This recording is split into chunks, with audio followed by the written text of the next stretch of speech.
Hey guys, this is Comic Uno, and today I'm doing Comic Uno episode 2, let's see, we're up to 228. And this show where I review all the comics I read this week in one show. We go least favorite to best pick of the week, and everything in between. So let's get started. This week I had 19 books, which is a pretty average week for me. So let's start with number 19. Which, this has been worst pick of the week almost every week because I just have not been enjoying this arc, but I've been trying to stick with it, and that is Avengers issue 679. It's pretty much the same reasoning of why I haven't been liking it. I just don't really care for the story arc as a whole, and I feel like it jumps so much that you can't really connect to any character. It first starts out with the Grand Master. I'm like, okay, so we're learning more about the Grand Master. Then it, goes to Nadia. It jumps a lot. I think the artwork has improved for the book, and that's definitely the best aspect of it, but still not really into the story. So overall, I gave this one 2 stars. Now moving on to number 18, which is The Amazing Spider-Man issue 795. Another book that, with the last 2 pages, it says something. You have the Carnage stuff, you have Norman Osborn, but then everything else just feels like padding and stalling until we get to the actual nitty-gritty with Norman Osborn. Just getting to that issue 800. It just seems like there's so much padding here. I didn't really care for the dynamic between Loki and Spider-Man. The stuff I kind of liked was Mockingbird and Aunt May, but that doesn't really save the issue. And I don't really love the artwork here. I feel like the facial expressions were kind of weird. I didn't really like their complexions. I don't know. I just didn't really like the facial expressions at all. So yeah, overall, The Amazing Spider-Man issue 795 gets 2 stars, and that is number 18. Moving on to number 17, which is She-Hulk issue 162. This is the penultimate issue, so that means we have one more issue after this, and then it's ending. And I just feel like this issue didn't know what it wanted to be. I had a very big tonal problem here, where there's an aspect that wants to be the 80s breaking the fourth wall, funny She-Hulk that we saw in recently in the dating app issue, which I actually did enjoy, and then the Hulk run that was previously before She-Hulk, which I actually enjoyed for the most part. I enjoyed that series. But here it tries to be both, and it just doesn't work. And also didn't really like the artwork, didn't really get to see the emotions that I want to here. And also, there's times where, Jen's facial features are unproportionate, so that was kind of weird to look at. But yeah, overall, I'm happy about the end result. I'm glad that she's She-Hulk again, but it just kind of felt messy in execution. It was a good idea on paper, but just didn't really get fully executed here. So She-Hulk issue 162 gets 2.5 stars, and that was number 17.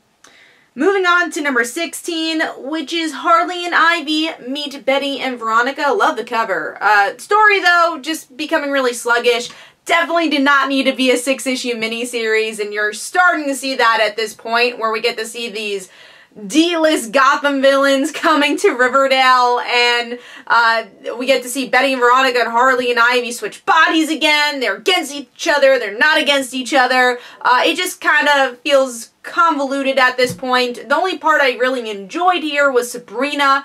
I liked seeing her use her magic. I liked her trying to hide the magic from her friends. So that was fun. I like that she's a big Zatanna fan, but other than that, wasn't a big fan. Also, it's kind of hard to tell which character is which. I feel like a lot of times the facial features look very similar for each character, so I wish that was a little bit more diverse. The template is very, the same.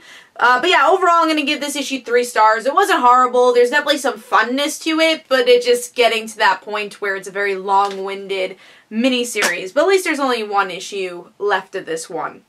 Now moving on to number 15, which is Superman, issue 40. And if you like John and Superman, I think you got fun with this issue. But other than that, it's just that. It's a fun issue without a lot of meat to it. It's just a kind of an adventure issue. And it's definitely padding towards, Action Comics and the bigger story they're going to tell there. Now I'm sure Superman will be connected too. Also that Brian Michael Bendis is taking over Superman. They even have a fill-in writer, which is Robinson, taking over, I guess, for this arc until the Action Comics big event.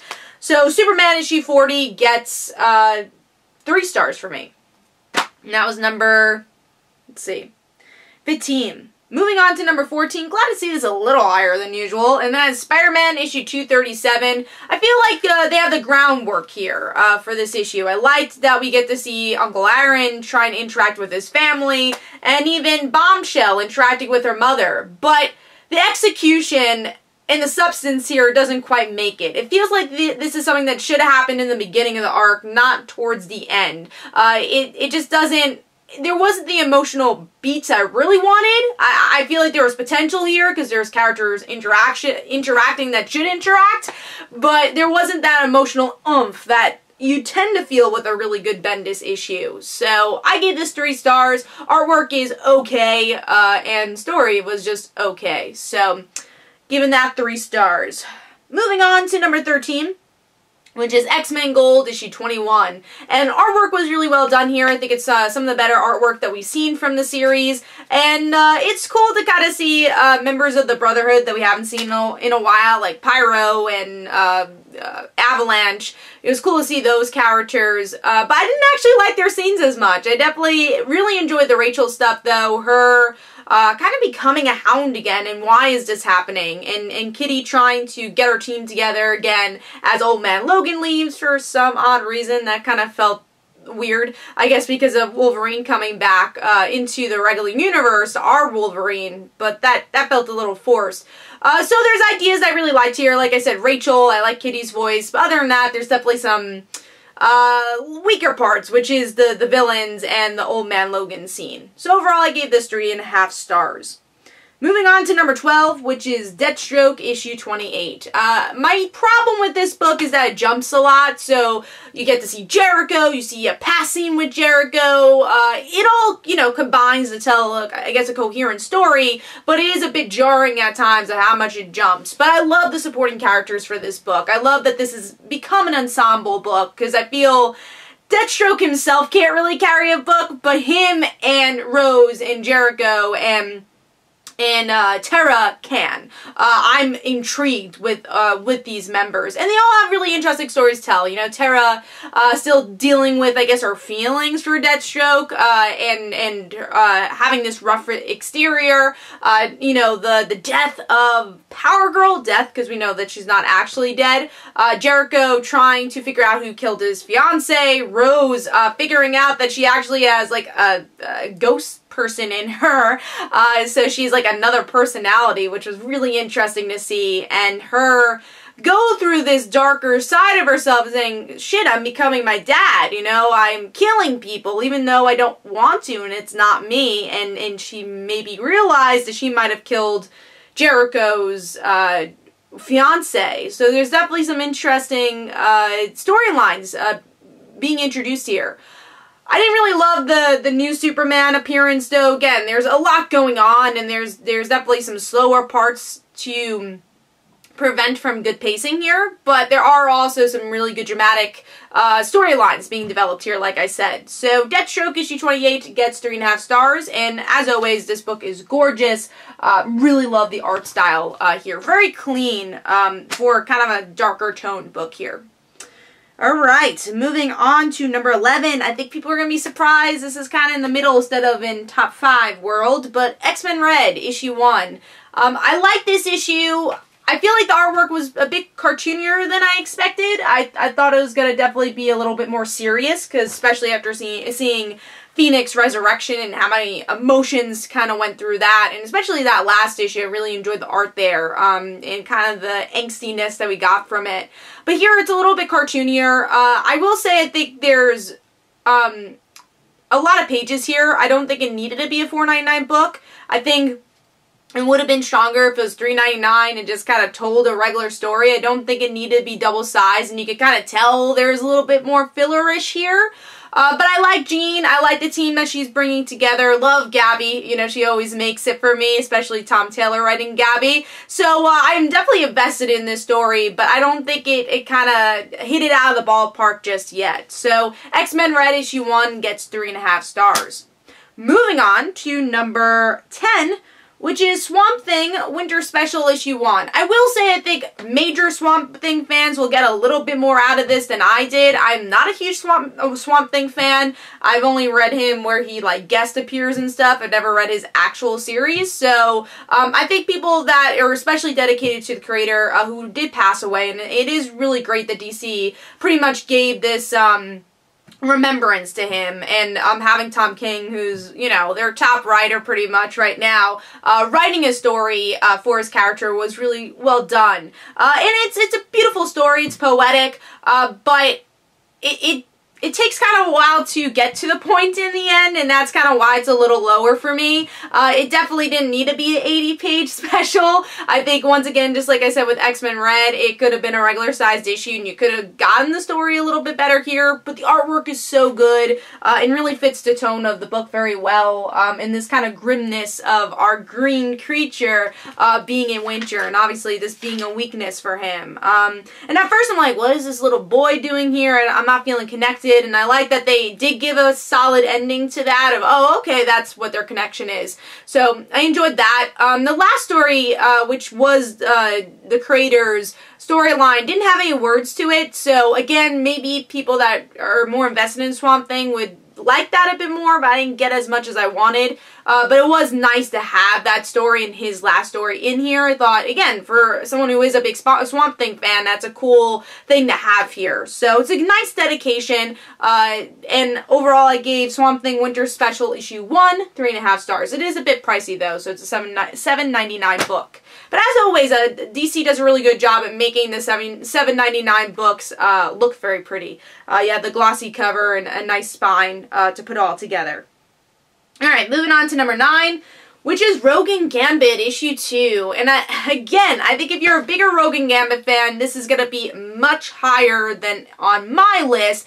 I like Rogue and Gambit, but they're not like my ship. You know, they're characters I like together, but I don't really have a hardcore fan base with them. So I enjoyed their back and forth. I love Kelly Thompson's writing, and I really like her voice here, and I enjoyed the different perspectives of their first time meeting each other, and why Rogue doesn't count their first time meeting each other, I thought was good. It's a little long-winded, though. There's definitely a lot of pages shown for flashbacks, which I guess makes sense for an issue where they go to a psychiatrist.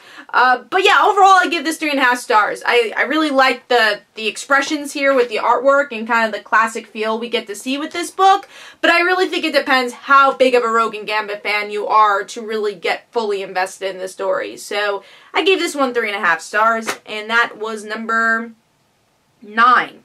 Moving on to number 8. Glad to see this higher, I believe, than last time, which is Batman issue 40. They make up for the ending of Wonder Woman and Batman almost kissing, but at the same time, that all feels like a trap. Like, why did you have to do it in the first place? It all felt like, oh, we needed that cliffhanger, now we're just trying to fix it.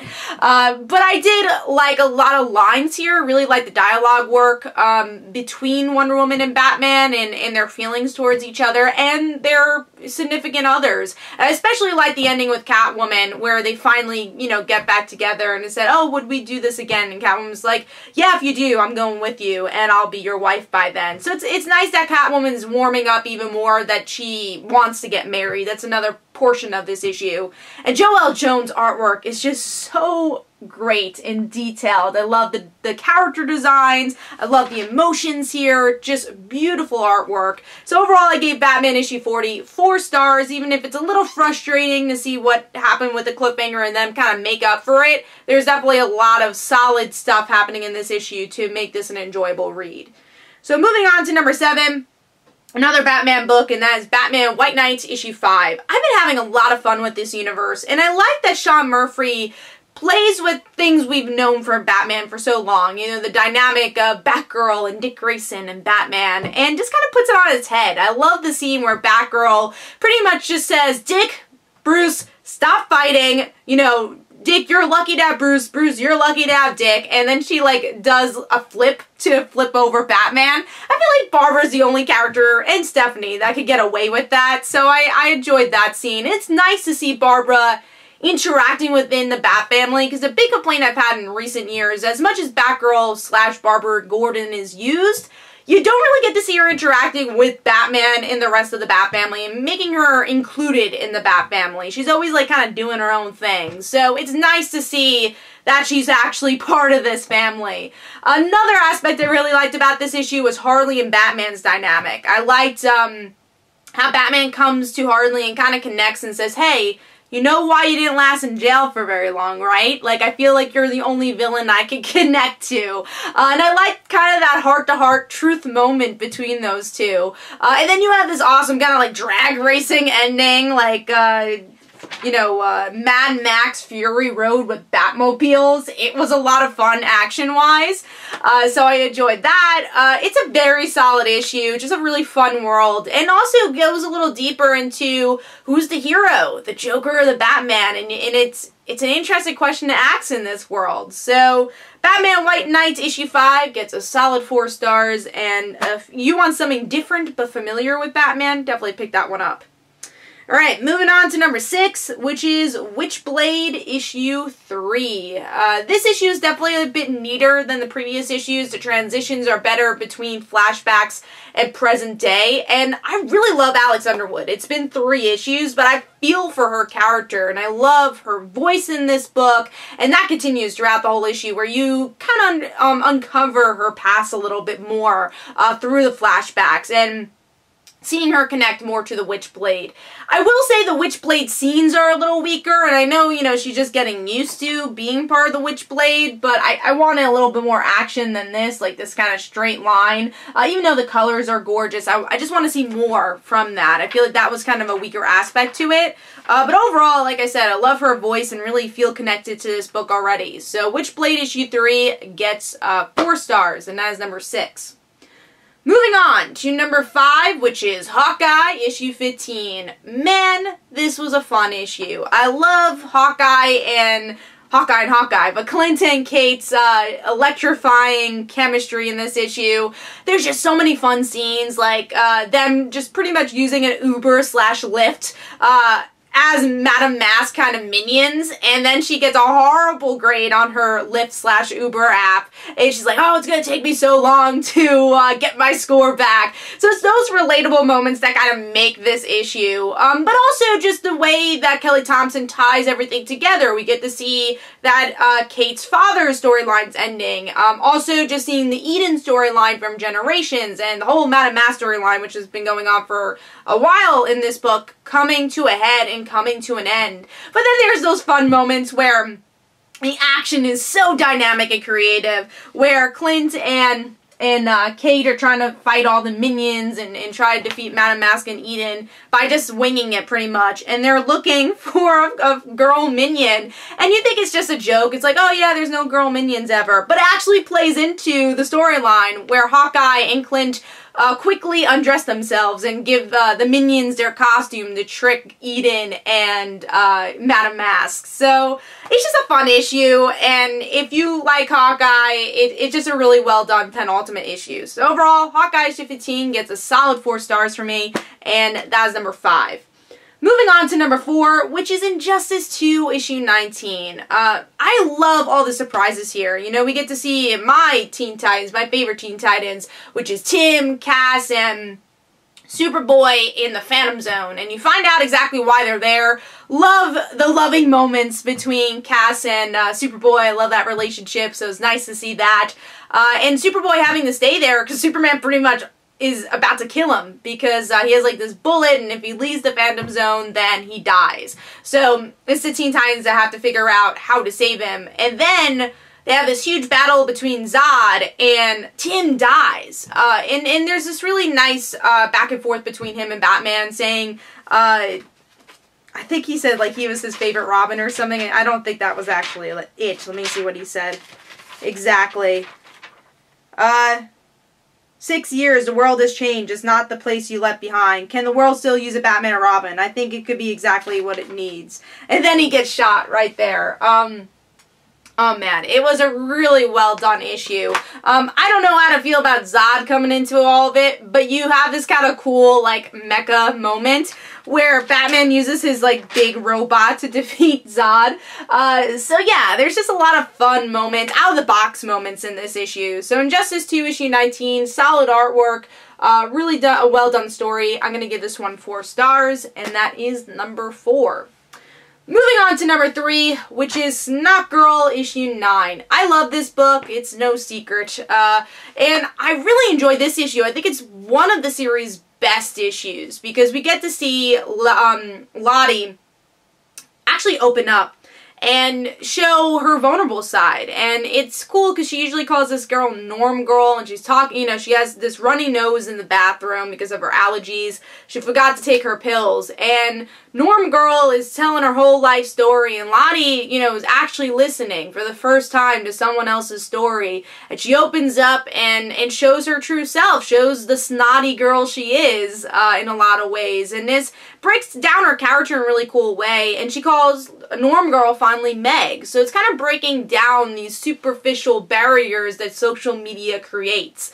It's a really well done psychological story at the same time, because of course again you have this contradiction of diving deep into this superficial character with the world of social media, and then this whole mystery of, is any of this true? Like, is Cool Girl alive? Who's dead? Because she's an unreliable narrator, and you get to see that play out in this issue really well.